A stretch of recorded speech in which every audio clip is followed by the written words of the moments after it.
Nicolas, on va revenir ensemble sur la convention sur le climat devant laquelle s'est exprimé Emmanuel Macron hier.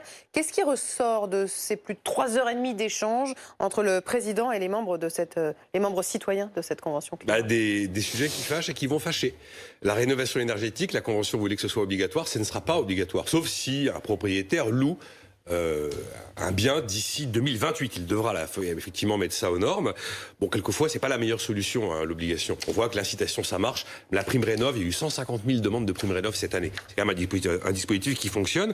Et puis l'histoire de la pub sur les produits polluants, elle ne sera pas encadrée comme c'était voulu par la Convention. Emmanuel Macron considère que ça pénaliserait les entreprises françaises, principalement les médias en France, qui payent des impôts en France, qui emploient des gens, et que les acteurs du numérique pourraient y échapper.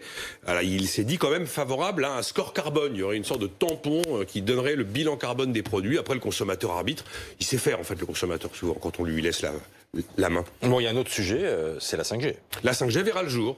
Pas de moratoire, c'est très clair, ça avait déjà été dit, il y avait eu le coup des amis, je crois qu'on connaît l'histoire. L'écotaxe sur les billets d'avion, 4 milliards d'euros quand même étaient demandés par la Convention. Donc, il n'y aura pas d'écotaxe, hein, dans le gouvernement on dit il y a 120 000 à 150 000 emplois qui s'en relèveraient pas, donc c'est pas le moment. Après, le train plutôt que l'avion. La Convention voulait qu'on supprime les vols intérieurs pour toutes les liaisons qu'on peut faire en train en 4 heures. Alors ce sera fait, mais que sur les liaisons en 2h30. Ça fait qu'il y a 3 liaisons aériennes qui disparaissent, le Paris-Rennes, Paris-Bordeaux et Paris-Lyon. Et il n'y aura pas de baisse de la TVA à 5,5% sur le ferroviaire comme ça avait été voulu. Enfin, un dernier sujet, c'est l'histoire du malus au poids sur les véhicules. Alors la Convention voulait 1,4 tonne sur tous les véhicules. Finalement, c'est 1,8 tonne uniquement sur les thermiques. Ce qui fait que la proposition initiale, ça allait taper à peu près 30% des immatriculations. La proposition finale, c'est 2% des immatriculations. Voilà où on en est. Bon, mais quelles sont les vraies avancées du débat ?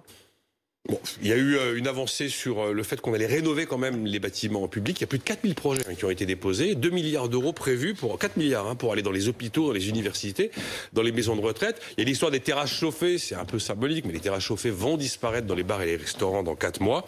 Et puis les chaudières au fioul ou au charbon qui vont être interdites en 2030. À gaz, ce sera toléré. Il y a effectivement une aide qui a été prévue pour changer de chaudière. Puis il y a bien sûr eu la surprise, mais ça vous êtes au courant, le fameux référendum qui a été annoncé après plus de 4 heures de discussion.